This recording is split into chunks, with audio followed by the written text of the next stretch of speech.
The creative process is ask, source answers, you let it in. But the asking and the letting it in are not happening in the same moment. If you believe that you have to keep asking, keep explaining why you need it, keep expressing how important it is for you to have it, then you keep holding yourself in this step one place. And you never give yourself an opportunity to relax and allow the universe to yield to you.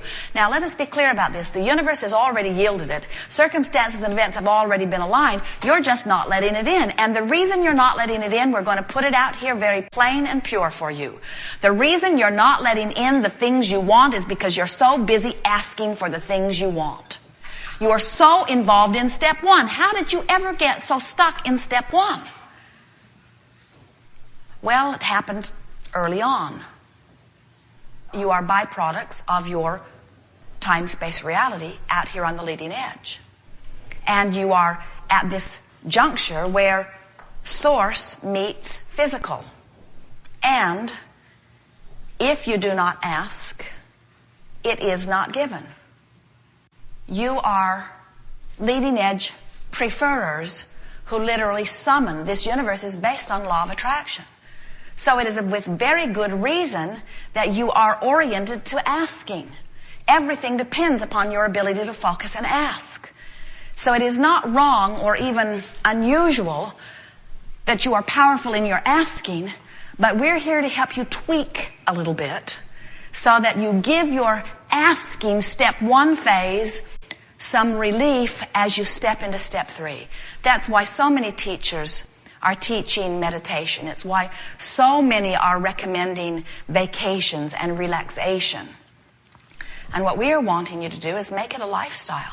We're wanting you to consciously become aware that you are asking plenty of the time, and it's a good thing. And sometimes in your asking, you have to be stirring the contrast up pretty good. Sometimes asking is a little bit uncomfortable because sometimes asking is evaluating the contrast that is helping you in your leading edge place to define your preference.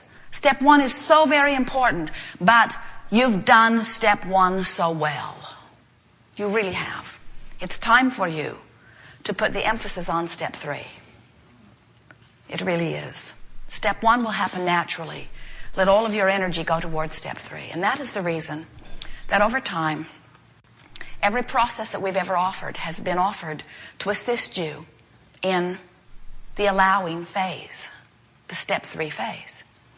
When we talked about making a book of positive aspects, where you take a notebook and you write any topic at the top of a page. It could be your brother or your sister. It could be your lover. It could be someone you work with. It could be your house. It could be a friend. It could be a world event. It could be anything. Make your topic at the top of the page. And then sit softly and gently in a place where you are happy to be, like in front of a river flowing, or in your favorite corner of your house, or in your car under a tree on your lunch hour somewhere. And just jot softly and easily positive aspects of this topic. That book of positive aspects is transforming in nature because it puts you in the place of allowing well-being on topics that are important to you. When we talk about the game we call Rampage of Appreciation, where you just pick some topic that is easy for you to feel good about, and you or you and a friend just go on and on and on to the point of almost ridiculous of the things that you appreciate about this particular person or situation or trait. The rampage of appreciation holds you in a place of allowing. When we told you about the placemat process, where you have a long list of things to do, and it's not possible for you to get them all done, and you're at this place of overwhelmment because you desire to get them done, you just don't see how it can be done. So we said to Esther one day in a restaurant with a placemat in front of her, draw a line down the center of the page. And on the left side of the page, write things I will do today. Things I really, really must do today. Pay that bill, or meet that person, or keep that commitment. And on the right side of the page, write things I would like the universe to tend to. So you just take your handful of things, Only a day's worth, please. Esther had 27 days worth for 27 people on her to-do today list. Only the things that you will do today. Only put those there. Only the reasonable things that you can and will do today. And move everything else to the universe's side of the placemat. And as you move it over there, you say, universe, tend to these for me, please. And in the relief that you feel, you achieve step 3. The remarkable thing about that process is when you put them on the universe's side of the placemat, many of them get done with no effort on your part. Because the only thing that was keeping them from getting done was your awareness that they were not done. So when you took them off your list and removed them from your awareness, you released the resistance and you allowed them to be done. You wanted them to be done. You would ask that they be done. You're getting the sense of this? And virtual reality is yet another process where if you will play it a little bit, little by little by little, you will reach this place where you will decide and then finally understand that you can choose the vibration that is dominant within you. It is such a glorious thing to understand. I get to choose how I feel. World conditions don't choose how I feel. What happened at home doesn't choose how I feel. What is happening around me at work doesn't choose how I feel. I choose how I feel. But you got to do it in an environment where you can choose before you will ever be able to do it in an environment where it is harder. In other words, you have to get off and show yourself that you can choose how you feel. It doesn't take very much effort before you do. Even today, with all Esther knows, with all she has heard, she asks us about something that has been troubling her. And her words were, she typed it in the computer, she communicates with us when it's just Esther and Abraham. And her words to us were, and what should we do? And then she heard the gales of loving laughter from the heavens.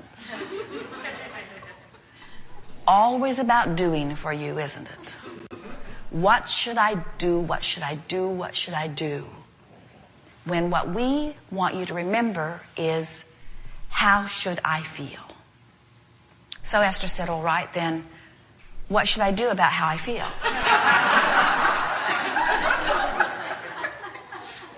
Do you have any doing suggestions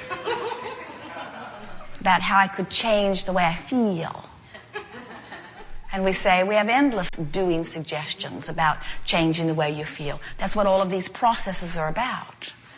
It's about focusing upon something that feels better because you want to feel better. But you got to make the most important thing be how you feel. How you feel is everything. How you feel is everything. How you feel is everything. What is doesn't mean diddly squat, because what is changing constantly in response to how you feel. But you say, well, how I feel is because of what is.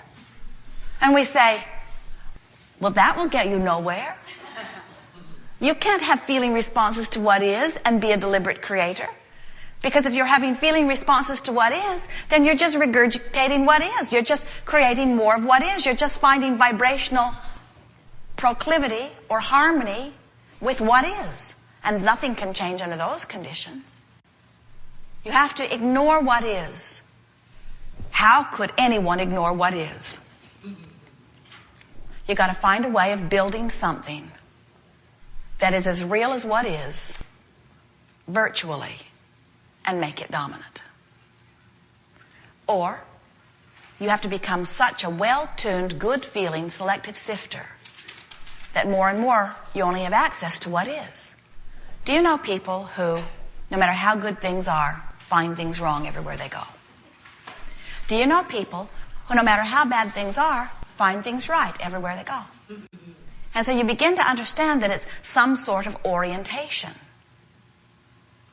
It was very helpful for Jerry and Esther and Ed and Marie as they came to this hotel last evening. It was very good for them because there were so many things wrong. They had to give it up.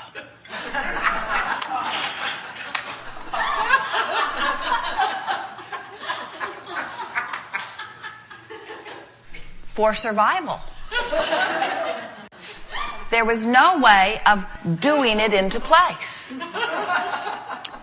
And after a few hours of intertwining with it, a sort of hysterical laughter began ensuing, which brought them back to their place of connection. In other words, let's get things into perspective. Nothing is more important than that I feel good. And to let anything, no matter how insignificant or significant it may seem to be, to let anything be the reason that I don't feel good. Oh, how important it is. We want this to be an eternal touchstone for all of them. Nothing is more important than that I feel good. Nothing is more important than that I feel good. And the world is not going to stand on its head to make certain that it's right for me to feel good. This is an inside job. So here you are and we have to give this to you straight. You are in the most extraordinary environment, conducive to more joy than any leading edge creators we have ever witnessed. There is more reason for you to feel good than we have ever seen universally, galactically, timelessly, eternally.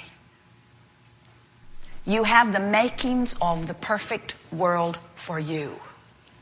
But you have to make it your world and let everybody else make it their world. You can't get involved in what they're doing with your world. Because if you get upset with what they're doing with your world, now you're doing it to your world. Now you are disallowing. So as you go to these virtual realities, we encourage you, especially at first, to step back and look at what is right. Your Earth spins in its orbit. Do you get how big that is? The sun came up again today. Worth celebrating, because the day it doesn't, there will never be that day. It would be headline news. Sun didn't come up today, save your food. The air regenerates, the water regenerates, the food continues to come forth. Your environment is self-perpetuating. The well-being is staggering. And the environment that you have honed for yourselves, the infrastructure with which you thrive, the roads that move you from place to place, the economy that provides such easy exchange for all things wonderful that you desire. There is so much extraordinary well-being that surrounds you. And as you focus just softly, slightly there, from time to time throughout the day, and readjust your vibration to one of appreciation and positive aspects and well-being, you will hold yourself in the place where the abundance that you so much want and absolutely deserve will flow unendingly into your experience. Now you know everything we know. The rest is practice. We are eager to talk with you about anything that is important to you. There is no order of business here in the sense that anything is off limits. You will discover a refreshing order of things as those before you set the basis of that which you are wanting to talk about. We anticipate some leading edge thought here today. We can feel the clarity and specific focus of that which is you. We can feel an intensity about you that thrills us because we can feel that the focus of your life has brought you to some very powerful questions, which will evoke some very powerful, thought-provoking, and life-giving answers. We encourage you to feel easy about this. In other words, try to let your self-consciousness just fall away and see this as the co-creative experience that it is, where the physical you meets the non-physical you. In other words, this is a powerful juncture where the nitty-gritty of that which you are about and the clarity of that which you have always known will come together. And that which is before you is bound to be more joyful on all levels. So, let us begin. Oh, you are ready to begin. We'll begin here, second row here, then here.